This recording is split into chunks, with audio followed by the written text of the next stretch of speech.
There's a famous quote by Steve Jobs: "Your time is limited, so don't waste it in living someone else's life. Don't be trapped by dogma, which is living with the results of other people's thinking. Don't let the noise of others' opinion drown you down to your own inner voice. And most important, have the courage of following your heart and intuition. They somehow already know what you truly want to become, and everything else is secondary." This is with respect to the entrepreneurship. I, Shaurya, on behalf of the Ladder Podcast channel, welcome you all to this episode in series of interviews. Today's panelist is an entrepreneur and founder of two companies. Flight Lieutenant Aditya Raj Gupta is Air Force veteran who has flown MiG-21 fighter aircrafts. After an unfortunate bomb drop incident, his lower body was paralyzed. To know more about this soldier and a fighter, let us begin the interview. Good evening, sir. Welcome you to the channel, and it gives me an immense pleasure to interview true soldier and a fighter like you. Thank you, Shaurya. Thank you. It's good to be here. So to begin with the interview, please tell us about your educational background, sir, before joining the Air Force. So before joining the Air Force, I studied in military school, Bangalore, from 6th standard to 12th standard. And from there, it's called the Flt Institute. And from there, I joined the National Defense Academy. Great, sir. Sir, with your background, it is quite obvious that you had to choose the Air Force. But being an fighter aircraft pilot, how did you decide about being an entrepreneur, sir? So, as a medically down officer in the Air Force, I was made in charge of the cinema hall in my last posting. So while I was made in charge to convert the 70mm cinema hall from a 70mm projector to a latest digital projector cinema hall. It entailed the UFO system. So this was being done at various 40 cinema halls across the forces, but there was a small catch that I came across. All licenses for playing the movies were being outsourced to middlemen who exploited their in-depth know-how of the subject, and they portrayed that first day first shows of all cinemas and all movies is beyond the subscription range of 4Gs. So I put this practice to test, and I started speaking directly to the distributors in Bombay, the producer's office. So generally making a lot of conversation and speaking to them regularly, building up a rapport. And I realized that the movies which are with these middlemen portray are very expensive, were 1/5 the cost of what we were getting directly. And so my cinema hall played all movies first day first show, and almost the entire running cost was 1/4 was of all the other cinema halls which were in my command headquarters, which I was in.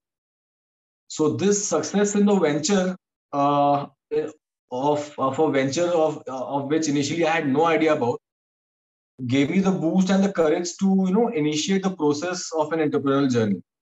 I had a wife and a kid with me to think of, but this newly found confidence gave me the strength to think beyond my the comforts and security of a 9-to-5 job. Without any doubt, I must mention the support of my wife and her confidence in me that kept my morale up and kept me going. So that was how I started thinking in the entrepreneurial direction.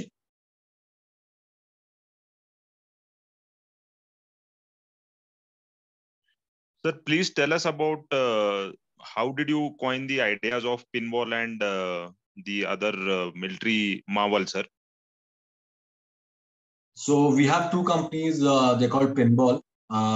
That's the manufacturing company. That's the parent company. Military Marvels is a subsidiary, and it's a sister concern. So Pinball was a brand that my father started in 1988. Although dormant, I decided to take up the name and restart the business with the same name and take the family name forward. Military Marvels has an interesting story behind it. So we got caught up with our own lives and the other ups and downs of the civil life that I always wanted to do something about related to the Air Force. So I had to first create a base for myself to stand on and stabilize myself before I could venture out to follow my passion. So just the December before the lockdown, I met some Veer Naris at a function. I realized that a lot of them are in dire financial need, more than just a shoulder to cry on. So this is where the idea of military marvels was, really started framing up in my head. So the first thing we did was I miniaturized the entire flying inventory of the Indian Air Force into jewelry. I decided to start this venture to keep my end keep my end of the proceeds to provide for any kind of assistance towards the families of the disabled and martyred soldiers. My other set of parents, so-called parents, who are one of my greatest inspiration in my life, they are Girish uncle and Meghna auntie. They are parents of Major Akshay Girish, who's my buddy from school and my co-sport in the National Defense Academy. So Major Akshay Girish was martyred in a Jaish-e-Mohammed terrorist attack at Nagrota in Jammu. Uncle, auntie, they do some phenomenal work which reach the right people who actually need any kind of assistance. And they do it so silently without any expectation of return, or they are not just photo ops. They actually work. So I keep aside my end of the earnings and wait for auntie's call to be ready to make any kind of contribution in cash or kind. My guardian angel Akshay keeps me, going and shows me the right doors when I'm, in self-doubt. So during the lockdown, when I had lost all hopes and I was unsure whether pinball will survive or not, whether I'll be able to hold on to my own guns. So that is where military marvels started developing, and we started developing more and more products, and that gave us the push to keep us afloat. And that is when military marvels started really developing a lot of products and started exploring newer markets, which also kept us afloat during the lockdown. So that's how military marvels came into existence. And how were the initial investment and finance were managed, sir? So I initially used up my the savings from the Air Force, and there were some funds that I received from the Air Force after I retired. So we started our business as a retail store. Our business model initially did not demand as much capital, as we started very, very small and very gradually grew as we improved our learning curve. So as we learned the ins and outs of business, our risk appetite grew, and as we took a lot of calculated risk and worked very hard to ensure that we succeed in our, in each baby step. And as our balance sheet started getting better, the banks supported us, and we were able to expand even more aggressive.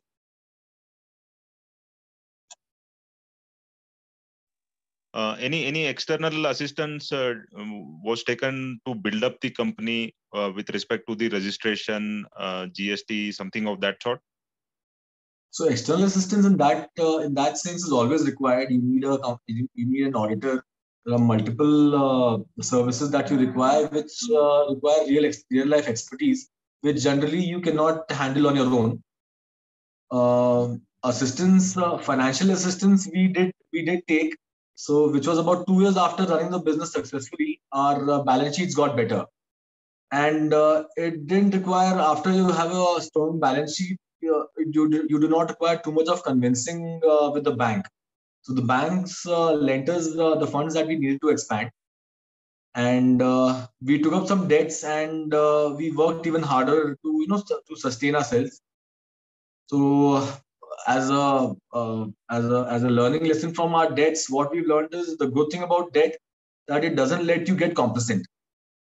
It keeps you on your toes and gives you an element of much required doubt in your decisions, which polishes your ideas a little better. So that is how we were able to build the company to what it is now. Great, sir. And what did your core team comprises of, and how important is to have a strong core team? So it is all about the team. That's the bottom line of entrepreneurial venture, because you have to all think alike.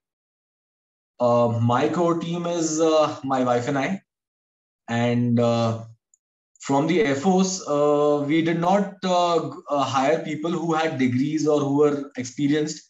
We only hired people who were like-minded, who wanted to grow, whether their educational qualification, they had any educational qualification or not. So there's a very good word called niyat. So, people with good intentions, people who have the niyat to grow, we hired them. So one of the key staff, who's my core team, I will not call him my right hand, he's my left and my right hand, is a boy called Shubhanjal. He used to do odd jobs for us in the Air Force station, and he used to do better than I could have possibly imagined to have briefed him. So he's one of my key persons even today in the company. And anything that I can that I want the job to be done reliably and even better than what I can do, I hand it over to him. So a core team is primary, is the key.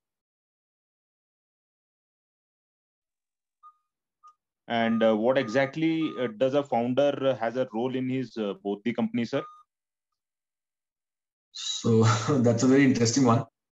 So when we start a company from ground up, there are no roles defined as such.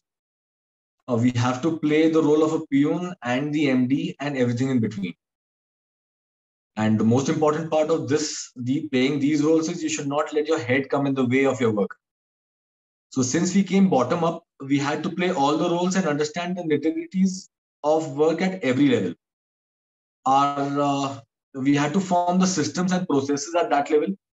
People become capable enough to financially designate a person to take over that role. So for that, you have to find the right person, train them for that particular role, and assign them, and then take a step back and start creating a new role again. So the role plays a very the role of this person, a role of a founder becomes at multiple levels, and here my role presently is to make robust and very sustainable systems and try to minimize the loopholes. And what I do is I generally hand over the system to my wife. We brainstorm together, and she brings in a different perspective, and with her experience, then we try to cover up all the possible loopholes, create a system, and then move further. I am the creator and she becomes a sustainer. So as on date, with all our systems in place, my role has become to basically collect data and take informed decisions.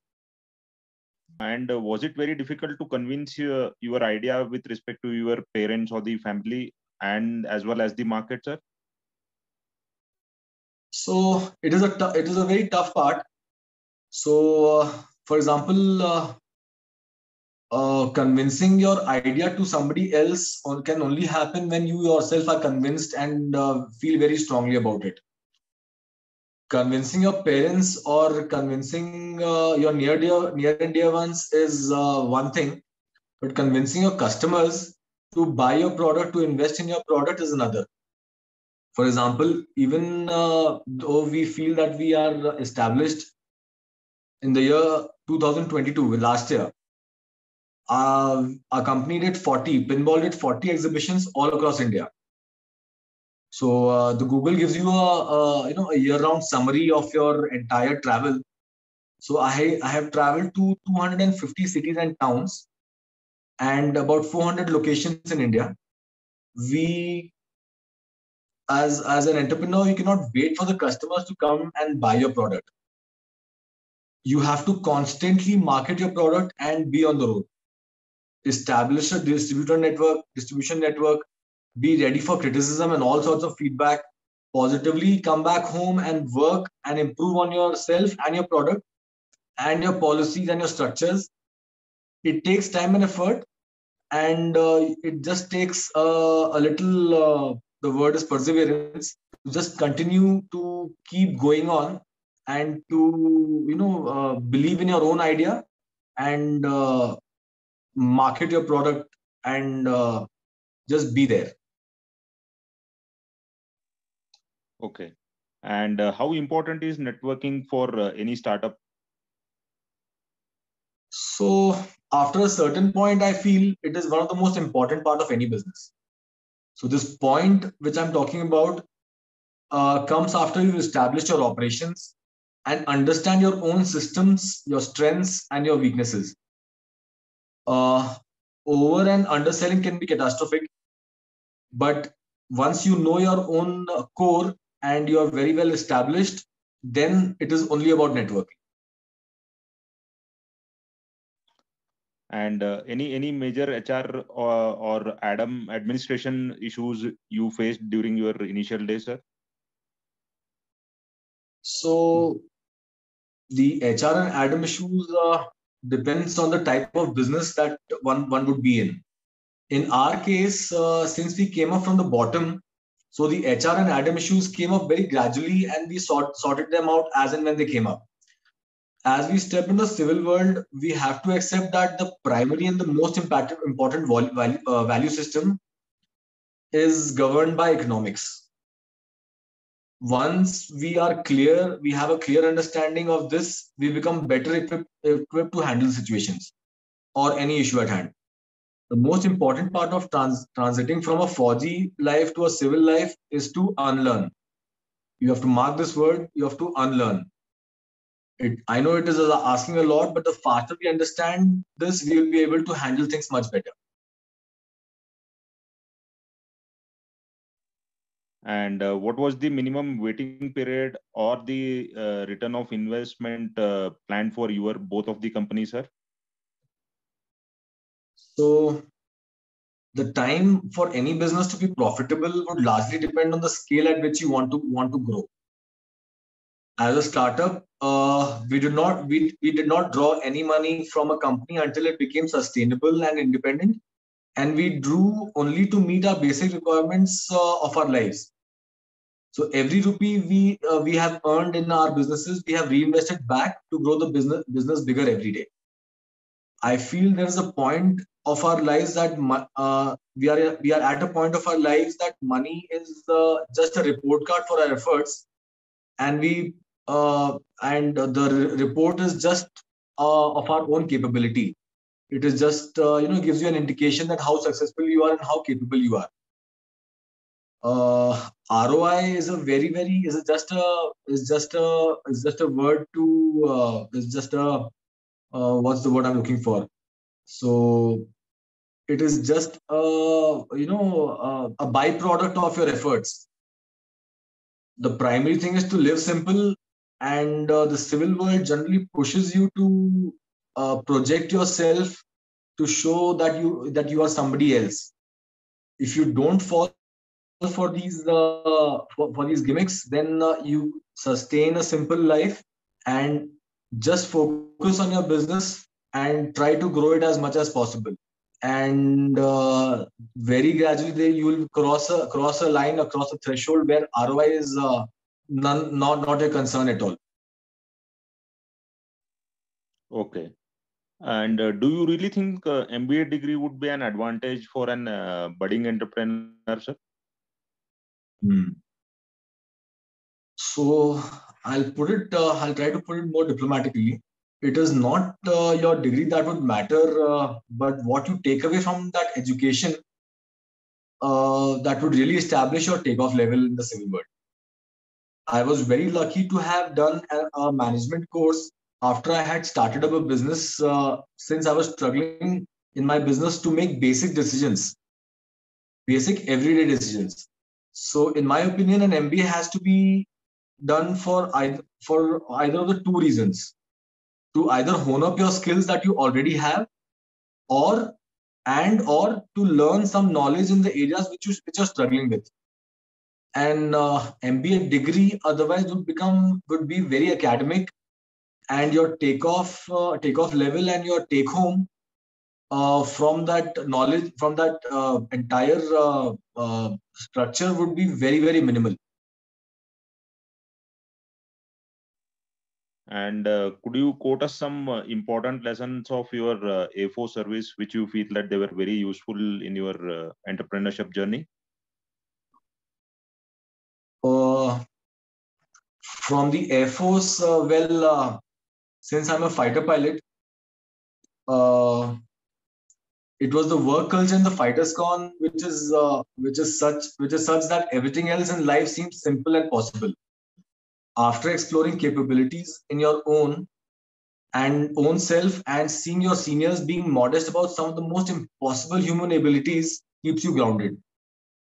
There are some phrases that we were groomed with as a fighter pilot, which I think sums up my entire take home from the Air Force. One was a fighter pilot is a person who uses his superior skills in keeping out of an impossible situation rather than using them to get out of one. So this phrase, it just highlights the amount of preparation and hard work that is required to keep this statement true. And that background effort and homework is another chapter of my life. At the same time, making it look simple, is the greatest joys that a fighter pilot can have. You work very hard and make it appear very simple to a looker. The second phrase which keeps me inspired is a fighter pilot is not a profession but an attitude. So they say win like you're used to it and lose like you enjoyed it for a change. But immediately start preparing for the next battle. You cannot get complacent.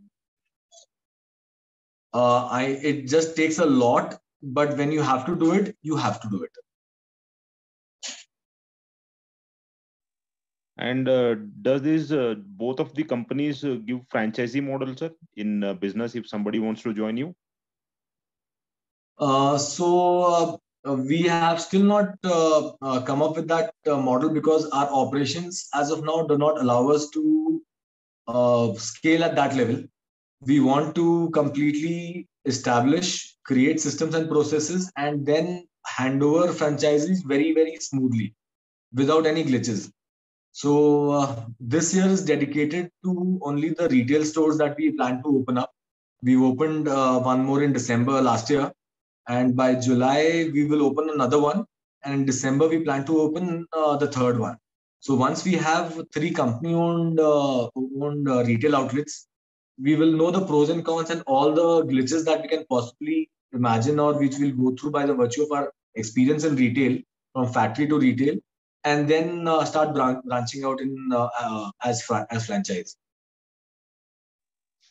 Great, sir.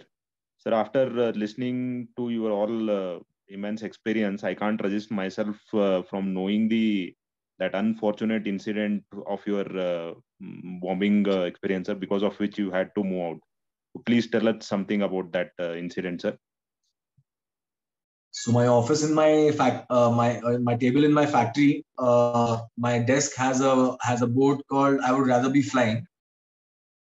So flying was the only thing that I had dreamt of since my childhood, and achieving that dream and losing it in a single shot was a big a setback in my life. So this incident that really changed the course of my life and my career was we were flying. I used to fly the MiG-21s for the Air Force, and during a practice range sortie, while dropping bombs over Pokhran range, I felt a snap in my lower back, and immediately I lost sensation in my lower body. So I gave an emergency call and landed the aircraft. and then was sent here to Bangalore to Command Hospital, where I was diagnosed with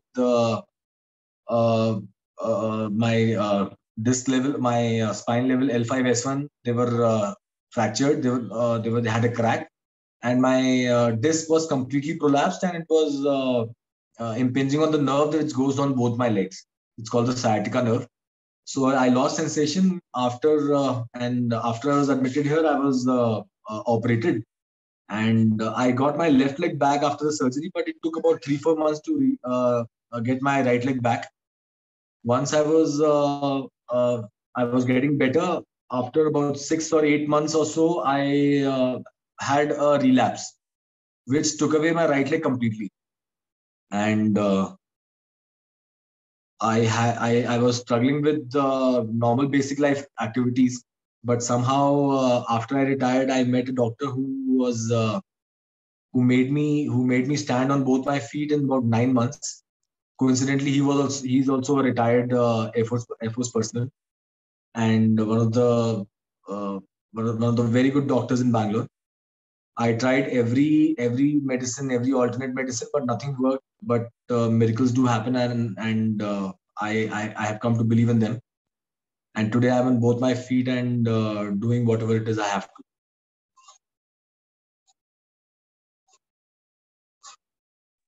Sir, as even our podcast channel has a motto of once a soldier, always a soldier. What I can make out from your words is like you are a true soldier, sir, and I'm sure your courage and the conviction what you have started both the companies will definitely fly higher than the MiG-21 what you used to fly, sir. God's will. Any last word of advice you would like to quote it to budding entrepreneurs, sir, or the transitioning officers especially? So I will not make this very lengthy, but I have 3 points which I always tell all my course-mates as well, and especially and specifically who plan to leave soon. One is first and foremost, you have to learn to unlearn. You will have to really understand this and think about it. Secondly, you have to be ready to start from the bottom of the food chain. No matter what you did, where you did, how you did, once you change a profession, you have to be ready to accept in your own heart and mind that you're going to start from the bottom. Thirdly, I might not sound too diplomatic or very tactful, but wear your ranks in the civil world with great pride, but leave its weight behind before leaving. These are the three things which I feel every officer or person leaving Forge should think about once. That's what I would like to tell you. Absolutely, sir. I'm quite sure that the viewers will be benefited out of all these lessons what you have shared, and it was an interesting session to interview, sir. I wish you all the best for both the companies and Godspeed, sir. Thank you so much for your time, sir. The pleasure is all mine. Thank you so much. All the best to you guys.